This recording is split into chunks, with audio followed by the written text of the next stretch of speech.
every night how we paradise, but we नमस्कार विद्यार्थी मित्रांनो आणि सर्व गुरुजन वर्ग बंधू शिक्षक बंधू भगिनींना माझा नमस्कार। तर मित्रांनो आज आपण महा TET शिक्षक पात्रता परीक्षा याच्याबद्दल आपण काही माहिती घेणार आहोत। त्याचे नियोजन कसं करायला पाहिजे, TET पास होण्यासाठी काय करावं लागेल, कमीत कमी वेळेमध्ये जास्तीत जास्त मार्क कसे मिळवायचे, जॉब करत असताना नेमका अभ्यास कसा करायचा, तर याच्याबद्दल आपण थोडं कन्सेप्ट क्लिअर करून घेणार आहोत, थोडी माहिती घेणार आहोत मित्रांनो। तर त्या अगोदर आपण जर व्हॉट्सअप ग्रुपला जॉईन झाले नसाल तर आपल्या डिस्क्रिप्शनमध्ये व्हॉट्सअप लिंक दिली आहे, तिला जॉईन करा मित्रांनो। हे जे खास करून वर्ग घेण्याचा एकच उद्देश आहे मित्रांनो। तर मी CTET 3 वेळेस पास आहे। TET परीक्षा जस्ट मागच्या वर्षी म्हणजे आता जी 2025 झाली डिसेंबरला, तेव्हा पहिल्याच अटेम्प्टमध्ये पास झालो। तर मित्रांनो पास होणं म्हणजे काय खूप अभ्यास करावा लागतो का, तसं नाही, आपल्या फक्त कन्सेप्ट क्लिअर पाहिजे मित्रांनो। तर त्याच्यासाठी काय करावं, तर अगोदर पेपर कसा असतो तो पेपरचे स्वरूप समजून घ्या। आपल्याला जर अभ्यास जो सिलेबस असेल, अभ्यासक्रम कोणता आहे तो जर माहीत असेल प्रॉपर, तर या ठिकाणी आपण त्याच्याबद्दल थोडी चर्चा करून घेऊ। त्याला 2 मिनिटं आपण घेऊ। तर अगोदर तो त्याच्याबद्दल चर्चा करून घेऊ। पहिला पेपर जर बघितला मित्रांनो, पहिल्या पेपरामध्ये आपल्याला पहिली भाषा मराठी असते आपली, ती 30 मार्काची असते। दुसरी भाषा इंग्रजी 30 मार्काची। बाकीचे माध्यम बदलला तर तुमचा प्रश्न, तो बाकीचे आपण नियम कोणते ते तुम्ही GR बघा, त्या पद्धतीने बघा। दुसरी इंग्रजी 30 मार्काची म्हणजे दुसरी भाषा 30 मार्काची। CPT जे असतं आपलं मानसशास्त्र 30 मार्काचं। त्याच्यानंतर मॅथमॅटिक्स जो पेपर फर्स्टमध्ये मॅथ कंपल्सरी असतं हे 30 मार्काचे आणि EVS तुमचं असतं 30 मार्काचे। तर मित्रांनो व्यवस्थित जर बघितलं, जर 5ही घटक जे आहेत 5ही घटकांवरती 30 मार्काचे 30 प्रश्न असतात आणि टोटल जर एकूण बघितलं 150 प्रश्न 150 मार्कांसाठी असतात। आणि त्या ठिकाणी जर तुम्ही टायमिंग बघितला, वेळेच्या कालावधी बघितला, तर आपल्याला तो वेळेच्या कालावधी 2.5 तास दिलेला असतो। म्हणजे आपल्याला 150 प्रश्न 150 मार्कासाठी तो कालावधी असतो। तर याचे नियोजन करत असताना पास कसं व्हायचं तुम्हाला शॉर्टकट सांगून देतो। जर आपल्याला मराठी हा विषय जे बंधू भगिनी पहिला पेपर हा 1 ते 5 साठी आहे, म्हणजे जनरली सर्व विषय तो आपण त्याची टीचिंग करत असतो लँग्वेजचं। तर त्याच्यामध्ये तुम्ही बघितलं मराठी एवढी का हार्ड नसते, इझी लँग्वेज असते। तर त्याच्यामध्ये जर आपण व्यवस्थित जर तुमची थोडी प्रॅक्टिस केली तर त्याच्यामध्ये आपल्याला आरामात हमखास 20 मार्क मिळून जातात। त्याच्यानंतर तुमच्या इंग्रजी आहे ते पण थोडं बेसिक लेवलचं असतं, मग तिथं पण 18 ते 20 मार्क मिळत असतात। त्याच्यानंतर CPT आहे मानसशास्त्रात एकदम सोपं आहे। काही लर्निंग थेअरी असतील, टीचिंग मेथड असतील, विद्यार्थ्यांवरती प्रश्न असतात। हे प्रश्न एकदम सिंपल प्रश्न असतात। विद्यार्थी केंद्र जर आपण बघितलं तर ते आपण क्रॅक करू शकतो। इन शॉर्टमध्ये जर फायनल जर तुम्हाला बघायचे असेल मित्रांनो, तर एक सोपी आयडिया सांगतो। जे 3 टॉपिक आहेत, पहिले 3 टॉपिक दोघं भाषा आणि मानसशास्त्र, हे 90 प्रश्न असतात 90 मार्कासाठी। याच्यामध्ये एकच टार्गेट ठेवायचं, 90 पैकी मला 60 मार्क कसे मिळतील ते तुम्ही बघा, ते मला माहीत नाही। काय सांगितलं, 90 पैकी 60 मार्क कसे मिळतील ते तुम्ही बघा। मग तुम्हाला मराठीमध्ये 20 25 30 पैकी 30 काढा किंवा 25 घ्या, इंग्लिशमध्ये 25 घ्या, 20 घ्या, एखाद्या मानसशास्त्रावर त्याने 25-30 प्रश्न घ्या। 90 पैकी काय सांगितलं तुम्हाला मी 60 मार्क कसे घ्यायचे ते तुम्ही बघा। त्याच्यानंतर आलं मॅथ हे बेसिक लेवल असं, त्याची जर रोज थोडी प्रॅक्टिस केली, थोडं कन्सेप्ट जर क्लिअर करून घेतल्या, प्रॅक्टिस करत गेली तर 15 मार्क कुठे गेले नाही। नंतर EVS आहे, इतिहास भूगोलचे बेसिक तुमचे जर्नलचे प्रश्न असतात, ते पण फक्त टीचिंग करत असताना आपल्याला ते कन्सेप्ट क्लिअर झालेले असतात, तर ते पण 15 पकडून घ्या तुम्ही। म्हणजे तुम्हाला तिकडे 60 आणि इकडे 30, तुमची गेले 90 मार्क, अशी प्लॅनिंग करायची असते। आणि एवढं आता पूर्ण डीपमध्ये त्याचे कन्सेप्ट कशा क्लिअर करायचे, कोणता टॉपिक कसं सोडवायचं ते आपण नंतर बघणार आहोत। आता राहिलाचे पेपर सेकंड। तर मित्रांनो पेपर सेकंड हा जो आहे याच्यामध्ये एकदम सेम तशीच प्लॅनिंग करा मित्रांनो, त्याच पद्धतीने प्लॅनिंग करा। मराठी बघायचं तुम्ही तर त्या ठिकाणी 2 पॅरेग्राफ असतात, एक थोडी गोष्ट दिली शॉर्ट गोष्ट, एखादा टॉपिक दिलेला असतो, नंतर एक कवितेचे प्रश्न असतात। असे तुमचे बघितलं तर 10 ते 12-13 मार्काचे ते असतात। त्याच्यानंतर ग्रामर असतं 10 ते 12 मार्काचे, आणि लेखकांची नावं असतील, टोपण नावं असतील, एखाद्या ग्रंथाचे नाव दिलं जातं त्याचे कोणी लिहिला, याच्यावरचे प्रश्न असतात। तुम्ही ग्रंथांना मी तुम्हाला यादी देणार आहे, जे मागे पूर्ण रिपीटेड झालेले आहेत मागच्या, ते सर्व ते जे रिपिटेशन होत असतं। तर त्याच्यानंतर राहिलं मानसशास्त्राचा जास्त अभ्यास करू नका, डोक्यातून काढून टाका। मानसशास्त्र जेवढा जास्त तुम्ही अभ्यास जाणार तेवढा जास्त मध्ये मध्ये आपण जातो. त्यामुळे अध्यापन पद्धती कुठं गेल्या, कुठं मग आपण त्याच्या निष्पत्ती कुठं निघून जातात, कोणते तत्व आहेत ते होते ते पाठ करत करत लक्षात ठेवत आपण हँग होऊन जातो. जेवढं जास्त मानसशास्त्र जर वाचलं तर तेवढं आपल्याला कन्सेप्ट क्लिअर होत नाही.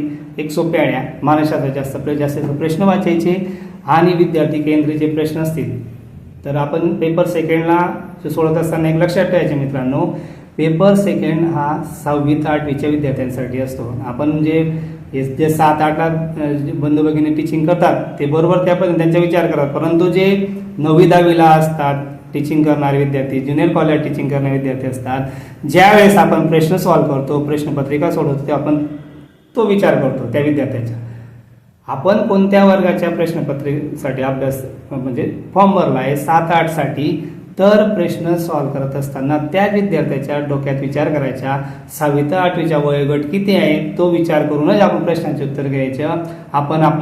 आपण किती हुशार असू द्या, आपण आपलं डोकं चालवायचं नसतं. एक कन्सेप्ट क्लिअर करून घ्या. म्हणजे राग येईल तुम्हाला, पण मित्रांनो जे सत्य परिस्थिती ते सांगतोय. विद्यार्थी केंद्रित प्रश्न असतात, त्या विद्यार्थ्याचा विचार करायचा, आपण आपला विचार करायचा नाही. मानसशास्त्र झालं. त्याच्यानंतर दोघं लँग्वेज मी तुम्हाला सांगितल्या, म्हणजे इथं मध्ये स्ट्रॅटेजी वापरायची. 90 पैकी 60 मार्क कसे येतील ते बघायचं. त्याच्यानंतर राहिलं तुमची आपली स्वतःची कंटेंट. समजा आता माझी BSc आहे, तर मला मॅथ सायन्स मी शिकवतो, तर मॅथ सायन्स शिकवत असताना माझ्या काही कन्सेप्ट क्लिअर असतात, बेसिक कन्सेप्ट. परंतु समजा मी जर फक्त स्पेशल मॅथ शिकवत असेल तर माझ्या सायन्सच्या काही कन्सेप्ट क्लिअर नसतात. मला समजा फिजिक्समध्ये प्रॉब्लेम येतं, फिजिक्स केमिस्ट्री चांगलं असेल तर मला बायोलॉजीमध्ये प्रॉब्लेम येईल, माझे बायोलॉजी चांगलं आहे तर मला केमिस्ट्रीमध्ये प्रॉब्लेम येऊ शकतो किंवा फिजिक्समध्ये प्रॉब्लेम येऊ शकतो. म्हणजेच मित्रांनो, जे 60 मार्क आहेत मॅथ सायन्सवाल्यांनी, मॅथ आणि सायन्सचे 60 मार्क, आणि इतिहास भूगोल म्हणजे जे आर्ट्सवाले बंधू भगिनी असतील त्यांनी आर्ट्सचे जे इतिहास भूगोलची कन्सेप्ट, बाकीचे बंधू भगिनी इतिहास शिकवतात त्यांना भूगोलचा प्रॉब्लेम येतो, जे भूगोल शिकवतात त्यांना इतिहासचा प्रॉब्लेम येतो. तर मित्रांनो एक लक्षात ठेवा, लँग्वेजचे कोणत्याही जास्त अभ्यास करू नका, ग्रामर करू नका. ग्रामर एकदम म्हणजे असं चिल्लर म्हणणार आपण, एकदम चिल्लर ग्रामर असतं. कोणत्याही 10वीचे विद्यार्थी पण ते सॉल्व्ह करू शकतो. एकदम सोपं ग्रामर असतं, म्हणून ग्रामरच्या भरसे जास्त लागायचे नाही. पाठांतर करू, हे करू ते करू, जास्त कोणाच्या भरसे लागू नका. आपलं फक्त एकच ध्येय असेल, आपल्याला TET परीक्षा कशी पात्र व्हायची आहे, कमीत कमी वेळेमध्ये अभ्यास करून जास्तीत जास्त कसे मार्क मिळवायचे, तीच कन्सेप्ट लक्षात ठेवा. स्मार्ट वर्क करा, जास्तीत जास्त तुम्हाला आपले कंटेंट जे असेल त्याच्यावर जास्त भर द्या. आपण मित्रांनो आपण ऑलरेडी त्या फील्डमध्ये जॉब करत आहात, विद्यार्थ्यांना टीचिंग करत आहात, तर ते आपल्या कन्सेप्ट क्लिअर आहेत. फक्त नेमकं प्रश्न कसे असतील, म्हणजे किती कोणता अभ्यास करावा लागेल ते आपल्याला प्रॉपर गायडन्स नसतं. ते आपल्याला जर प्रॉपर आयडिया कळली तर पास होणं काही एवढं कठीण नाही. तर लक्षात ठेवायचं आहे, आपल्याला कोणते टॉपिक कोणत्या वर्गांसाठी विचारले जातात ती कन्सेप्ट क्लिअर करा, म्हणजेच आपल्याला सोपं जाईल. हे झालं तुमच्या सिलेबसच्या बाबतीत. सिलेबसच्या डिटेलमध्ये आपण नंतर पुढच्या व्हिडिओमध्ये बघणार आहोत. तर मित्रांनो आज आपण जी कन्सेप्ट आहे ती बघणार. TET पास होण्यासाठी काय करावे. तर TET पास होण्यासाठी आपल्याला TETचा हा जो पेपर आहे मित्रांनो, ही TET फक्त कन्सेप्ट आणि प्रॅक्टिस बेसवर आधारित आहे. तुमचे जर कन्सेप्ट क्लिअर असेल आणि त्याच्यावर जर तुम्ही प्रॅक्टिस केली तर तुम्ही TET पास होणार. फक्त वाचन करून उपयोग नाही, त्याचे आपल्याला पुन्हा पुन्हा सराव करावा लागेल. ही जी परीक्षा जी आहे MCQ बेस क्वेश्चन असतात, त्या ठिकाणी जास्तीत जास्त सराव करा. दररोज कमीत कमी 1 तास अभ्यास करावा लागेल. मला वेळ नाही, मग मी कसा अभ्यास करू. तर मित्रांनो कमीत कमी तुम्हाला अर्धा ते 1 तास द्यावा लागेल रोज. कंटिन्यू प्रॅक्टिस असेल. फक्त आपल्याकडे 2 महिने आहेत, 60 दिवस तर 60-70 दिवस आहेत, त्याचे रोज प्रॅक्टिस करा.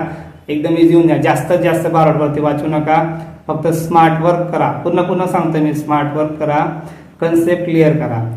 आणि एक की पॉईंट म्हणजे तुमच्या मागच्या वर्षाच्या प्रश्नपत्रिका PYQ previous year question paper जास्तीत जास्त रिफर करा, कारण त्याच्यावरचे पुन्हा वारंवार येणारे प्रश्न त्या ठिकाणी रिपीटेड होत असतात. प्रत्येक विषयाचं बेसिक कन्सेप्ट क्लिअर करून घ्या.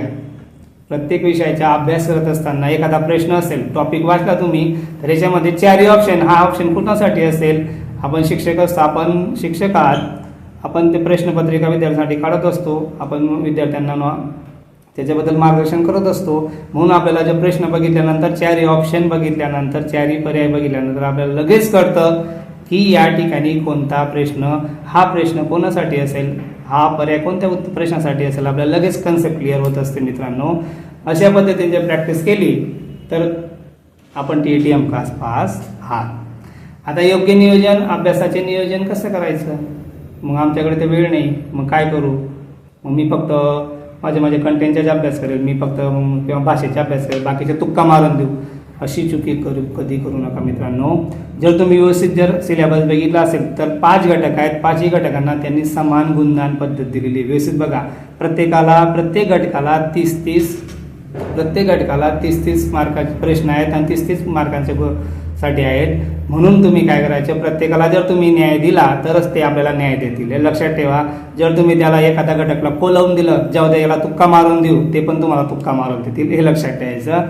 म्हणून थोडंसं प्लॅनिंग करायची, प्लॅनिंगनुसार अभ्यास करा. प्रत्येक याच्यामध्ये 15 मार्क मिळण्याचा प्रयत्न करा आणि बाकीचे जे तुमच्या स्कोरिंग सब्जेक्ट त्याच्यामध्ये अजून एक्स्ट्रा तुम्हाला मार्क्स मिळून जातात. ॲटोमॅटिक तुम्ही 90, 95 पर्यंत, 100 पर्यंत जास्तीत जास्त स्कोर येऊ शकतो.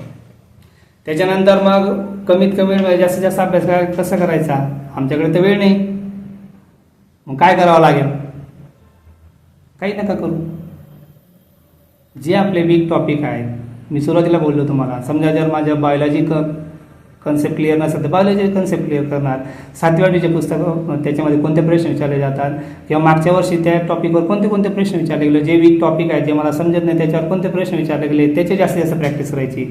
मी जर इतिहास शिकवत असेल तर भूगोलवरचे कोणते प्रश्न मागचे विचारले गेले त्याची जास्तीत जास्त प्रॅक्टिस करायची. आणि जे समजा माझी भूगोल आहे, इतिहासचे कोणते प्रश्न त्याची जास्त प्रॅक्टिस करायची.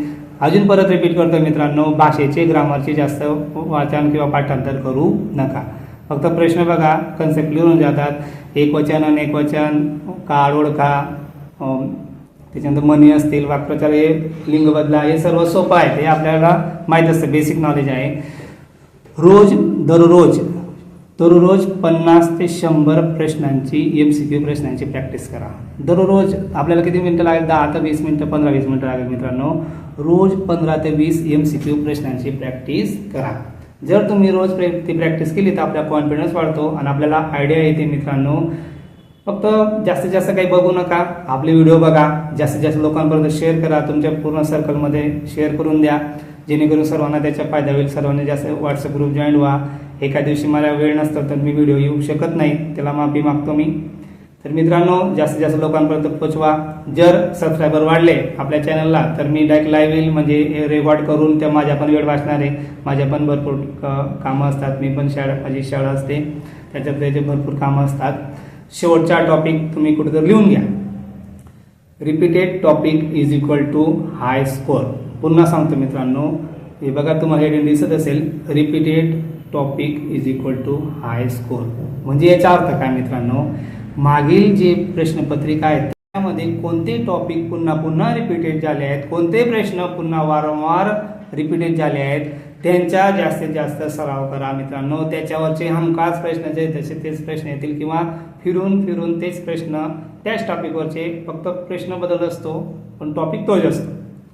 आणि आपल्या चॅनलच्या माध्यमातून मी सांगतो मित्रांनो, प्रत्येक आठवड्याला, म्हणजे रविवार बघून मी करेल, प्रत्येक आठवड्याला आपण एक टेस्ट घेऊ, जे आपले टॉपिक झालेले असतील त्या टॉपिकवर सराव टेस्ट घेऊ.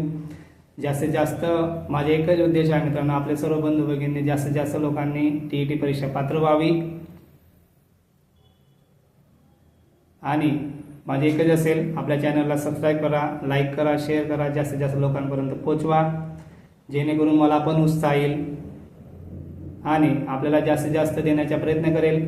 माझा जो 10 वर्षाचा अनुभव आहे मित्रांनो या फील्डमध्ये, मी आपल्या सर्व लोकांना जास्तीत जास्त देण्याचा प्रयत्न करेल. व्हॉट्सअप ग्रुपला तुम्हाला काही प्रॉब्लेम असेल तर त्या ठिकाणी तुम्ही कॉमेंट्स करा, शेअर करा. तुम्हाला तुमच्याकडे एखादा नवीन टॉपिक असेल तर तो सांगा.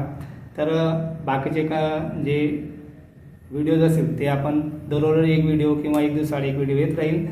तुम्हाला कोणता टॉपिक हार्ड जातो किंवा कोणती कन्सेप्ट नेमकं काय करायचे जर तुम्ही ग्रुपला सांगितलं तर आपण त्याच्याबद्दल चर्चा करू मित्रांनो. तर सर्वांनी लाईक करा, शेअर करा, सबस्क्राईब करा. धन्यवाद.